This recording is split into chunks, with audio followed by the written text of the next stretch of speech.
उनके क्षेत्र में, कार्य क्षेत्र में आई हूं। నాకు చాలా సంతోషంగా ఉంది. నేను భట్టి విక్రమార్క శాసనసభ నియోజకవర్గానికి ఇక్కడ వచ్చినందుకు నాకు చాలా ఆనందంగా ఉంది. आपको मालूम होगा कि मेरे भाई राहुल गांधी जी ने कन्याकुमारी से कश्मीर तक भारत जोड़ो यात्रा की। మీ అందరికీ తెలిసిందే, నా సోదరుడు రాహుల్ గాంధీ గారు కన్యాకుమారి నుంచి కాశ్మీర్ వరకు భారత్ జోడో పాదయాత్ర చేసినటువంటి విషయం. और मुझे बहुत गर्व है कि यहां तेलंगाना में श्री भट्टी विक्रमार्का जी ने भी एक बहुत लंबी यात्रा की। నాకు చాలా సంతోషంగా ఉంది. ఇక్కడ భట్టి విక్రమార్క కూడా చాలా సుదూర ప్రాంతం పాదయాత్ర చేసేందుకు సంతోషంగా ఉంది, అభినందిస్తా ఉన్నాను. दोनों यात्राओं का मकसद था कि आपके बीच आकर आपकी आवाज सुनी जाए। ఇద్దరి ఆలోచన ఒక్కటే, మీ శక్తి, మీ బాధ, ఇబ్బందులు ప్రజలకు తెలియజేస్తూ మీకోసం పోరాటమే చేయటమే ఇద్దరి ఆలోచన. आपकी समस्याएं जिनका सामना आप रोज रोज करते हो उनको समझना और उनको सुलझाने की कोशिश करने की ये यात्राएं थी। మీ సమస్యలు, మీరు రోజువారీ ఎదుర్కొంటున్నటువంటి మీ సమస్యల పరిష్కారం కోసమే వీళ్ళిద్దరి ప్రయత్నము. कल रात को मैं अपनी माताजी सोनिया गांधी जी से बात कर रही थी। నిన్న రాత్రి మా తల్లి గారైనటువంటి శ్రీమతి సోనియా గాంధీ గారితో మాట్లాడాను. तो उन्होंने पूछा, तुम कहां हो? వారు అడిగారు, ప్రియాంక గాంధీ గారు మీరు ఎక్కడ ఉన్నారు అని. मैंने कहा आज मैं हैदराबाद हूं నేను చెప్పాను, और मैंने- कल मैं तेलंगाना के खम्मम क्षेत्र में और भट्टी जी के क्षेत्र में जाऊंगी।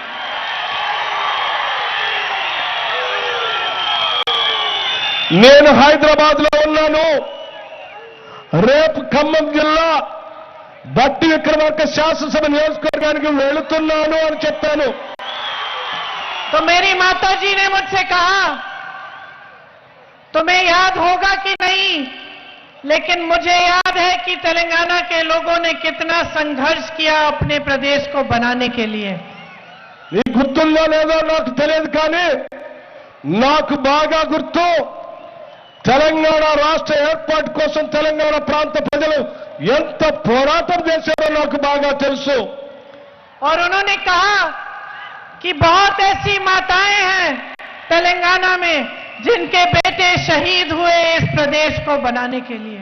అనేక మంది తల్లులు, వారి బిడ్డలు ఈ తెలంగాణ రాష్ట్ర ఏర్పాటులో త్యాగాలు చేసినటువంటి అమరులైనటువంటి తల్లులు అనేక మంది తెలంగాణలో ఉన్నారు.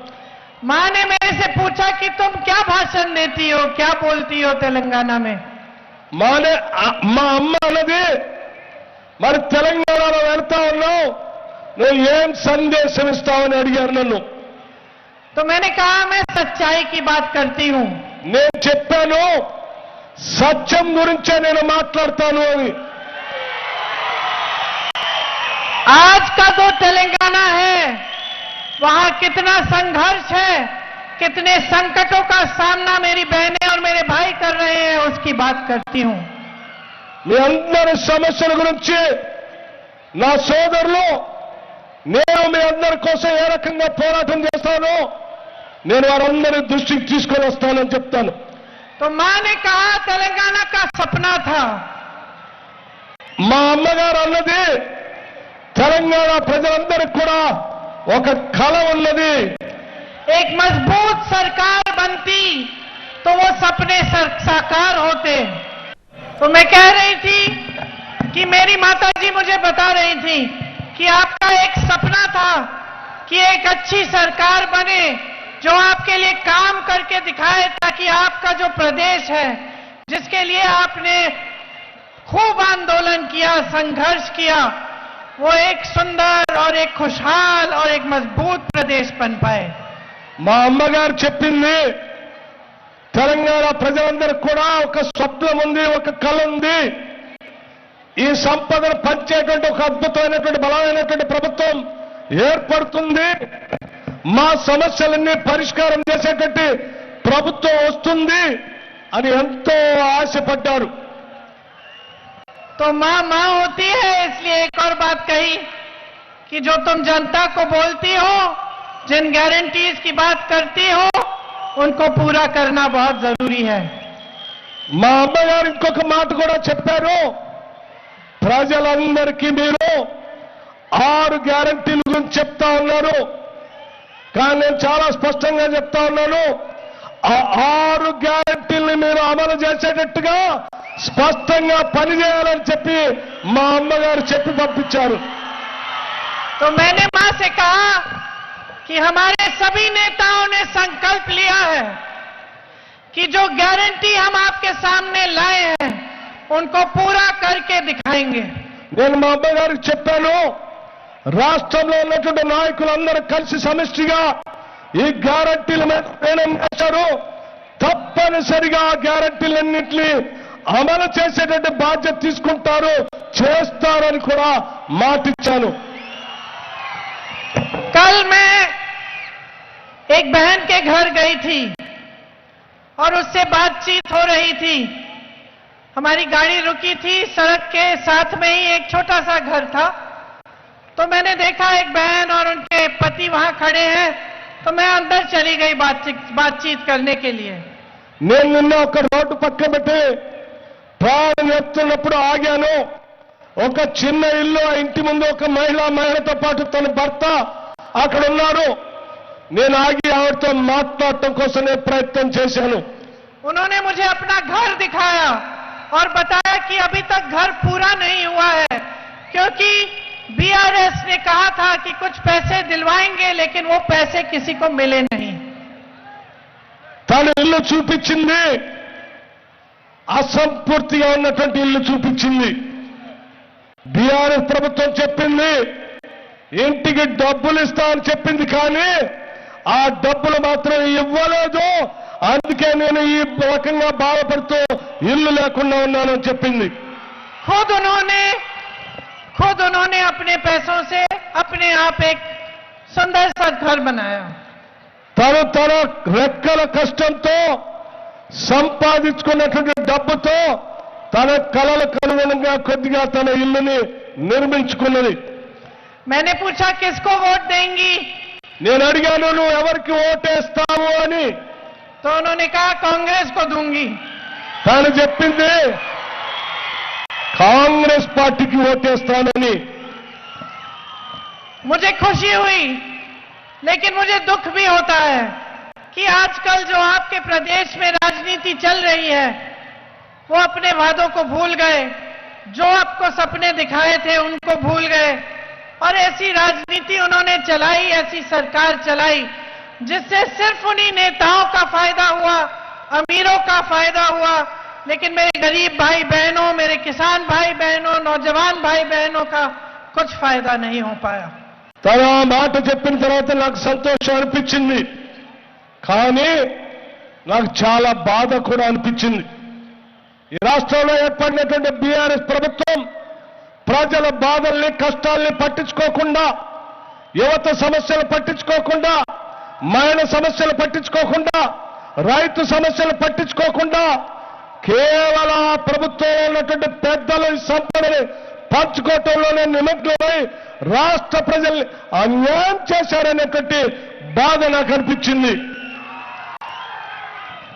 आजाद भारत की जो राजनीति में जो परंपरा है, वो महात्मा गांधी जी ने शुरू की. రాజనీతిలో ఒక విధానము, ఒక సిద్ధాంతం ఉంది. అది మన మహాత్మా గాంధీ గారు మొదలుపెట్టారు. महात्मा गांधी के बाद कांग्रेस के जितने भी नेता रहे, चाहे वो जवाहरलाल नेहरू जी थे, शास्त्री जी थे, इंदिरा जी थी, राजीव जी थे, सोनिया जी, मनमोहन सिंह जी, जितने भी नेता रहे, वो एक बात को बहुत अच्छी तरह समझते थे. ఆ విధానాన్ని అవలంబిస్తూ దేశ రాజనీతిలో ముందుకు పోతా ఉన్నారు. और वो एक बात जो ये सब नेता समझते थे वो ये है कि इस देश में जनता सर्वोपरि है, जनता से बड़ा कोई नहीं है. వాళ్ళందరి ఆలోచన ఒక్కటే, ఈ దేశంలో ఉన్న నేతలు ఎవరు కూడా ప్రజల పైన ఉన్నటువంటి నాయకులు ఎవరు కాదు, ప్రజలే అందరూ ప్రధానమైనటువంటి వాళ్ళని, వాళ్లే పైన ఉండేటువంటి వాళ్ళని కూడా ఈ నాయకులంతా కూడా ఆలోచన చేసినటువంటి విధానం. लेकिन अफसोस की बात है कि आज जो नेता आपके प्रदेश की सरकार चला रहे हैं वो इस बात को भूल गए हैं. దురదృష్టం, ఈరోజు ఈ రాష్ట్రాన్ని పాలిస్తున్నటువంటి ముఖ్యమంత్రి ఆ విషయాన్ని మర్చిపోయాడు. ఆయన ప్రజలందరికంటే అతిథుల్లాగా భావిస్తా ఉన్నాడు. और जो मोदी जी की सरकार केंद्र में चल रही है बीजेपी की, उसके नेता भी ये बात पूरी तरह से भूल गए हैं. దేశాన్ని పాలిస్తున్నటువంటి నరేంద్ర మోడీ గారు కూడా ఈ విషయాల్ని మర్చిపోయారు. వాళ్ళు కూడా ఇదే రీతిలో ఆలోచన చేస్తా ఉన్నారు. तो जब मैंने अपनी मां से कहा कि मैं सच्चाई की बात करती हूं और जो आप संकटों का सामना कर रहे हो उनकी बात करती हूं, तो मैं आपसे कहना चाहती हूं कि मैं जानती हूं कि यहां का किसान परेशान है. నేను మా అమ్మకు చెప్పాను, నేను సత్యం మాట్లాడటమే కాదు, ఇక్కడ ఉన్నటువంటి ప్రజలు పడుతున్నటువంటి ఇబ్బందుల గురించి కూడా మాట్లాడతాను. ఇక్కడ రైతుల సమస్యలు, వాళ్ళు పడుతున్నటువంటి ఇబ్బందుల గురించి కూడా మాట్లాడతానని చెప్పాను. मैं जानती हूं कि आपके कर्ज को माफ करने की बात चलाई थी, लेकिन वो कर्ज माफ कभी नहीं हुए. నాకు బాగా గుర్తుంది, రైతాంగ సోదరుల రుణమాఫీ చేస్తారని చెప్పినటువంటి ఈ ముఖ్యమంత్రి చేయలేదన్న సంగతి నాకు బాగా గుర్తుంది. यहां का किसान इतनी संकट में है कि महंगाई का सामना करना पड़ रहा है, कमाई हो नहीं रही है, फसल का सही दाम नहीं मिलता और सरकार से कोई मदद नहीं मिलती. ఇక్కడ ఉన్నటువంటి రైతులు అనేక సమస్యలు ఎదుర్కొంటున్నారు. ధరలు విపరీతంగా పెరిగాయి, పెట్టుబడి విపరీతంగా పెరిగింది, కానీ పండించిన పంటకి రావాల్సినంత ఆదాయం రావట్లేదు. और महंगाई का सबसे बड़ा सामना मेरी बहनों को करना पड़ रहा है. పెరిగిన నిత్యావసర ధరలు నా సోదరి మళ్ళీ పడుతున్నటువంటి బాధ నాకు తెలుసు. क्योंकि मैं जानती हूं कि समाज का पूरा बोझ आप उठाती हो. आज आप यहां हो, मेरी बातों को सुनने के लिए आई हो, लेकिन जब घर जाओगी तो घर का काम करने के बिना नहीं सोओगी. मैं जानती हूं. సమాజం యొక్క ఉన్నటువంటి బాధలంతా తల మీద పెట్టుకొని మోస్తా ఉంటారు నా సోదరి మళ్ళు. కానీ ఈరోజు నేను ఇక్కడ మాట్లాడటానికి వస్తే నా మాటలు వినటానికి వచ్చారు, చాలా సంతోషం. ఇన్ని మాటలు విన్న తర్వాత కూడా మీరు ఇళ్ళకి వెళ్ళిన తర్వాత ఆ ఇంటి సమస్యలన్నీ కూడా మిమ్మల్ని వెంటాడుతూ ఉంటే వాటి పరిష్కారం కోసం ఆలోచన చేయకుండా నిద్రపోలేరు మీరు. मैं जानती हूं कि जिस दिन दिहाड़ी की कमाई नहीं आती, जिस दिन के खेती से कमाई नहीं होती, उस दिन आप तब तक नहीं सोती जब तक आपने सबको खिलाया. अगर आपको भूखा सोना पड़े तो आप भूखा सोती हैं. ఎప్పుడైతే మీ సంపాదన సరిగా రాదో, మీరు వ్యవసాయం మీద ఆదాయం సరిగా రాదో, మీ శ్రమ మీద ఆదాయం సరిగా రాదో, మీరు ఆకలితో నిద్రపోతున్నటువంటి సమస్యలు మిమ్మల్ని వెంటాడుతూనే ఉంటాయి. వాటి పరిష్కారం కోసం మేము ఆలోచన చేస్తా ఉన్నాం. आप चाहे खेती में काम करती हो, चाहे जॉब करती हो, चाहे कुछ भी काम करती हो, लेकिन घर आके आप अपने बच्चों की परवरिश भी करती हो और पूरे परिवार का देखभाल करती हो. మీరు ఉద్యోగం చేసినా, పొలం పనులు చేసినా, మీరు ఇంకొక దగ్గర పని చేస్తున్నా, ఇంటికి రాగానే ఇంట్లో ఉన్నటువంటి పిల్లల సమస్యల కోసం మీరు, వాళ్ళ బాగోగుల కోసం మీరు నిరంతరం ఆలోచన చేస్తూనే ఉంటారు నా సోదరి మళ్ళు. एक मां के लिए बच्चे के भविष्य से बढ़कर और कुछ नहीं होता. आप मेहनत अपने बच्चों के लिए करती हैं. आप चाहती हैं कि वो मजबूत बने, उनको अच्छा रोजगार मिले, उनका भविष्य अच्छा बने। ప్రతి తల్లికి వాళ్ళ బిడ్డల భవిష్యత్ కంటే ఏది ఎక్కువ కాదు. తన పడే కష్టమంతా కూడా తన బిడ్డల భవిష్యత్తు కోసం వారు బాగా ఎదగాలనే దానికోసం కష్టపడుతూ ఉంటారు. तो जब फीस नहीं भर पाती या जब पाठशाला के लिए बच्चों के लिए कुछ किताबें या यूनिफॉर्म नहीं खरीद पाती या फिर बच्चों के लिए मार्केट जाके कुछ लेना है वो नहीं खरीद पाती तो दिल पे चोट लगती है। పిల్లల కోసం పుస్తకాలు కొనలేనప్పుడు, యూనిఫామ్ కొనుక్కోలేనప్పుడు, వాళ్ళ కోసం మార్కెట్కి వెళ్ళి వాళ్ళకు కావాల్సినటువంటి అవసరాలకు సంబంధించిన సరుకులు కొనుక్కోలేనప్పుడు ఇంటికి వెళితే గుండెల నిండా బాధగా ఇబ్బంది పడుతూ ఉంటారు మహిళలంతా, తల్లులంతా. जब बच्चे बड़े होते हैं और आपने उनको पढ़ाया लिखाया, किसी भी तरह से मेहनत कर करके पैसे जोड़ के उनकी फीस भरी, उनके लिए प्राइवेट में ट्यूशन दिलवाया और वो बच्चे पेपर देते हैं भर्ती के लिए या जॉब के लिए जॉब को ढूंढने जाते हैं और पेपर लीक होता है, पेपर में भ्रष्टाचार होता है या फिर उनको रोजगार इसलिए नहीं मिलता कि बड़े बड़े नेता अपने बच्चों को, अपने मित्रों को रोजगार दिलवाने में व्यस्त हैं और आपके बारे में सोच नहीं रहे हैं, तो दिल पे चोट लगती है। పిల్లలందరినీ పెద్దవాళ్ళు చేసి అనేక సమటొచ్చి చదివించి ఉన్నత విద్య అభ్యసించిన తర్వాత ఉద్యోగాల కోసం మనం పంపిస్తే ఉద్యోగాల కోసం తయారైనటువంటి పిల్లలు పరీక్షలు రాసేటువంటి సమయంలో ఆ ప్రశ్నాపత్రాలు లీక్ అయితే ఉద్యోగాలు రాక వాళ్ళు బాధపడతా ఉంటే గుండెల్లో అలసిపోతా ఉంటాయి తల్లులందరికీ కూడా అని చెప్పి నాకు కూడా తెలుసు ఒక తల్లిగా. जब एक नौजवान बच्चे की आशाएं टूटती हैं, जब उसका दिल टूटता है तो इससे बड़ा दुख कोई माता पिता नहीं सह सकते। బిడ్డ యొక్క భవిష్యత్తు వారి గుండెలో బాధపడతా ఉంటే ఆ తల్లి తట్టుకోలేదు. ఈ రాష్ట్రంలో ఉన్నటువంటి తల్లులు బాధ పట్టించుకోకుండా, బిడ్డల బాధ భవిష్యత్తు పట్టించుకోకుండా పాలకులు పెద్ద పెద్ద వాళ్ళు మాత్రమే వాళ్ళ బిడ్డల భవిష్యత్తు చూసుకుంటున్నారు. నాకు చాలా బాధగా ఉంది. जिन नौजवानों ने तेलंगाना के आंदोलन में शहादत दी, उनके माता पिता पर क्या गुजर रहा होगा आज। తెలంగాణ ఉద్యమంలో పోరాటం చేసినటువంటి ఆ విద్యార్థుల భవిష్యత్తులు ఏమీ లేకపోతే ఆ తల్లిదండ్రుల బాధ ఏంటి, వాళ్ళ భవిష్యత్తు ఏంటి అనే బాధ కూడా నాకుంది. ये देख कर कि तेलंगाना में आज 10 साल बाद लाखों नौजवान बेरोजगार हैं। ఈ రాష్ట్రంలో ఎంతో పోరాటం చేసి తెచ్చుకున్న తెలంగాణ రాష్ట్రంలో 10 సంవత్సరాలుగా కొన్ని లక్షల మంది విద్యార్థులు, నిరుద్యోగ యువతి యువకులు ఉద్యోగాలు లేకుండా బాధపడుతూ ఉన్నారు. उनके बच्चों ने जान दी ताकि आपका सपना साकार हो, ताकि आपके लिए रोजगार बने, ताकि तेलंगाना का नौजवान अपने पैरों पे खड़े होकर अपना भविष्य अपने हाथों में ले पाए। ఆ తల్లులంతా కూడా బాధపడుతూ ఆలోచన చేస్తా ఉన్నారు. ఏ బిడ్డలైతే తెలంగాణ కోసం పోరాటం చేశారో వాళ్ళందరికీ మంచి భవిష్యత్తు ఉండేటువంటి ఉద్యోగాలు వచ్చేటువంటి ప్రభుత్వం ఉంటే బాగుండేది అని, అటువంటిది లేదనేకి ఈరోజు బాధపడతా ఉన్నారు తల్లులంతా.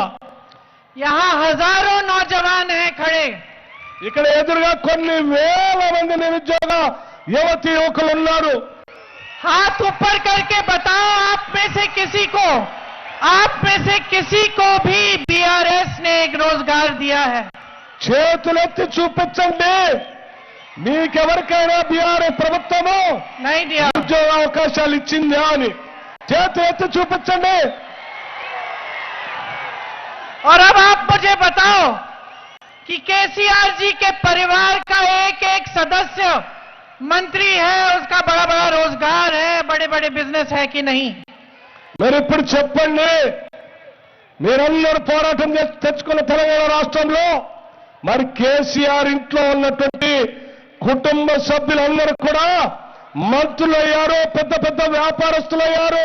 ఈ రాష్ట్ర సంపదలో వాళ్లే ఏళ్తా ఉన్నారు. ఇది వాస్తవా కాదని అడుగుతున్నాను. आपके प्रदेश में जितने भी बड़े बड़े प्रोजेक्ट हैं उनमें घोटाला भ्रष्टाचार हुआ है ఈ రాష్ట్రంలో ఎక్కడెక్కడైతే పెద్ద పెద్ద ప్రాజెక్టులు ఉన్నాయో ప్రతి ప్రాజెక్టులో కూడా అవినీతి ఒక పెద్ద స్కామ్ ఉందని చెప్తా ఉన్నాను. हजारों करोड़ रुपए आपसे लूटे गए हैं. आपको छोटा सा छोटे से छोटा काम चाहिए, आप कहीं जाते हैं आपसे घूस मांगी जाती है, कमीशन मांगा जाता है. వేల కోట్లు దోపిడీ చేశారు. ఆ వేల కోట్లు దోపిడీ చేయటం వల్ల కమిషన్ల రూపేణా భారీగా దోపిడీ చేయటం వల్లే మనెవరికి ఏమీ రాకుండా పోయిందని బాధ అనిపిస్తా ఉంది. और बीआरएस के नेताओं के बड़े बड़े महल हैं, बड़े बड़े फार्म हाउस हैं जिनमें से वो निकलते ही नहीं हैं, आपके बीच चलते ही नहीं हैं. यहाँ हमारे नेता पूरे प्रदेश भर में यात्रा करके निकले, आपके बीच आए. बताइए उनके कोई नेता ने ऐसे किया है? బీఆర్ఎస్ ప్రభుత్వానికి సంబంధించిన నాయకులందరూ కూడా వందల ఎకరాల్లో ఫామ్ హౌస్లు ఉన్నాయి. ఆ ఫామ్ హౌస్ లో పడుకొని ఉంటున్నారు. వాళ్ళు ప్రజల సమస్యల కోసం బయటికే రారు. వాళ్ళందరూ అందులోనే పడుకొని ఉంటారు. కానీ ఇక్కడ ఉన్నటువంటి బట్టి విక్రమార్క లాంటి కాంగ్రెస్ నాయకులు వందల కిలోమీటర్ల పాదయాత్ర చేసి ప్రజల సమస్యలు తెలుసుకున్నారు. వాళ్ళు మాత్రం బయటికి రారు అని చెప్తున్నారు. इनकी नीतियां भी सही नहीं है. इनकी नीतियों से सिर्फ बड़े बड़े उद्योगपति और इनके नेता अमीर होते चले जा रहे हैं और जनता गरीब होती चली जा रही है. వీళ్ళ ఆలోచనలు వీళ్ళ సంబంధించినటువంటి పెద్ద పెద్ద వాళ్ళు పెద్ద పెద్ద బౌండ్ జాతి సంస్థల్లాగా వ్యాపారస్తులతో కోటీశ్వరులు అవుతున్నారు, లక్షాధికారులు అవుతున్నారు, పెద్ద పెద్ద ధనవంతులు అవుతా ఉన్నారు. ప్రజలు మాత్రం పాపం పేదవాళ్ళు ఇంకా పేదవాళ్ళు అవుతా ఉన్నారు. इनकी नीतियां ठीक नहीं है और इनकी नीयत भी ठीक नहीं है. बहनें, जब बेटी की शादी तय करनी है और लड़का आता है तो सबसे पहले क्या देखते हैं हम देखते हैं इस लड़के की नीयत ठीक है कि नहीं. देखते हैं ना. ఇతని ఆలోచన బాగలేదు, ఇతని బుద్ధి బాగలేదు వీళ్ళది. చూడండి తల్లి, మన ఇంట్లో ఏదైనా సంబంధం చూడటానికి వచ్చినప్పుడు ఆ సంబంధం చూడటానికి వచ్చినటువంటి వాళ్ళు ఏం చూస్తారంటే ఈ ఇంటి వాళ్ళ బుద్ధి సరిగా ఉందా, వీళ్ళు నీతిమంతులా కాదా అని చూస్తారు. तो नेताओं में भी सबसे बड़ी चीज यही होती है, नियत क्या है. నాయకులకు కూడా సంబంధించింది అన్నిటికంటే ముఖ్యమైనది వీళ్ళ నీతి ఏంటి, వీళ్ళ బుద్ధి ఏంటి అనేది అత్యంత ప్రధానమైందని చెప్తా ఉన్నాను నేను. अंदर से क्या है. जो बाहर दिखावा हो रहा है वो ठीक है, लेकिन ये नेता अंदर से क्या चाहता है. బయట కనపడేది కాదు, హృదయాంతరాల్లోంచి ఈ నాయకుడు అసలు ప్రజల కోసం ఈ రాష్ట్రం కోసం ఏం ఆలోచిస్తున్నాడనేది ముఖ్యమైనది. इंदिरा जी कहती थी कि जनता सच्चाई को पहचानती है. ఇందిరాగాంధీ గారు చెప్పేవాళ్ళు ప్రజల సత్యాన్ని ఎప్పుడు గుర్తిస్తూనే ఉంటారు. कहती थी कि जनता ईमानदार नेता को पहचानती है.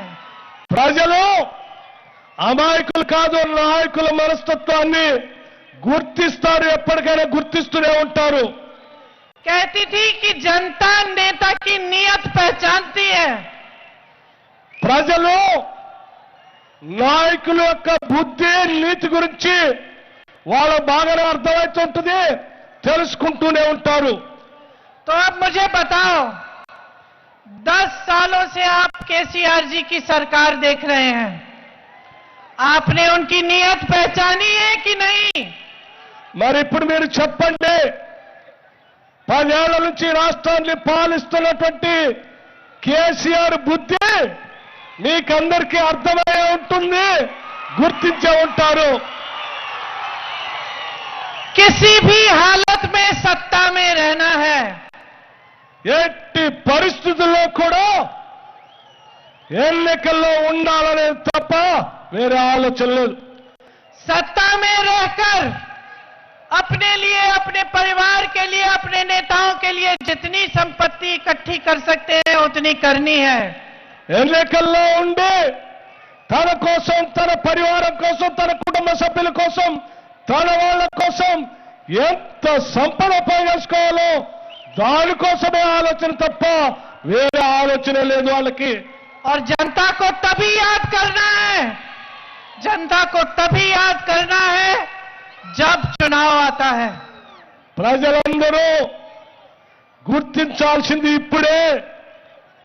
ఎన్నికలు ఎప్పుడు వస్తాయో ఆ ఎన్నికలు వచ్చినప్పుడే వాళ్ళ బుద్ధి గురించి తెలుసుకొని స్పష్టంగా నిర్ణయం చేయాల్సినటువంటి అవసరం ఉంది. इससे ये पता चलता है कि जो काम आपके लिए पूरे साल होना चाहिए, जो काम आपके लिए 10 सालों में होना चाहिए था, वो नहीं किया, लेकिन अब चुनाव आ रहा है तो अब करना चाह रहे हैं। మీ అందరికీ తెలిసిందే, మనందరికి కావాల్సిన పనులు సంవత్సరం మొత్తం జరుగుతూనే ఉండాలి. 10 సంవత్సరాలు జరుగుతూనే ఉండాలి. కానీ జరగలేదు. ఎన్నికలు వస్తున్నాయంటే ఎన్నికల కోసం ఇప్పుడు మొదలు పెడతాడు ఆయన. आपको स्कीम से लाभ हो रहा है, बहुत अच्छा है, మీ అందరికీ अच्छा है, लेकिन अपना वोट इस पर मत दो। మీకు దీంతో ఉపయోగం వస్తుంది అని అంటే మంచిదే, కానీ మీ ఓటును మాత్రం పోగొట్టుకోబాకండి. क्योंकि आप 10 सालों से देख रहे हो कि इनकी सच्चाई क्या है। ఎందుకనంటే మీరు ఈ పెద్ద మనిషిని 10 సంవత్సరాల నుంచి చూస్తా ఉన్నారు.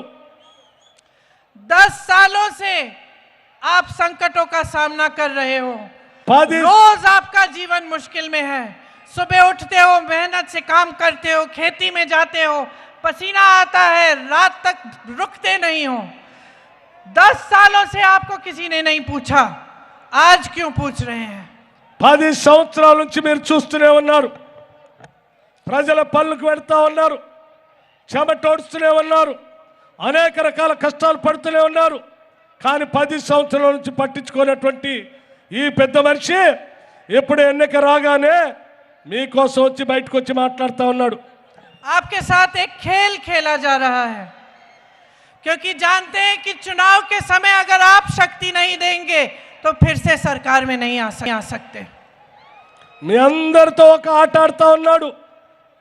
ఎందుకనంటే ఎన్నికలప్పుడు మీ ఓటు పడకపోతే ఆయన మళ్ళీ ఎన్నికల్లో గెలవలేడు కాబట్టి. इस खेल को अच्छी तरह से समझो। ఈ ఆటని మీరందరూ స్పష్టంగా అర్థం చేసుకోండి. और दूसरे राजनीतिक दल जो यहाँ है तेलंगाना में, उनका भी खेल समझो। ఇంకొక రాజకీయ పార్టీ కూడా ఇక్కడ ఉంది, వాళ్ళ ఆటను కూడా మీరు అర్థం చేసుకోండి.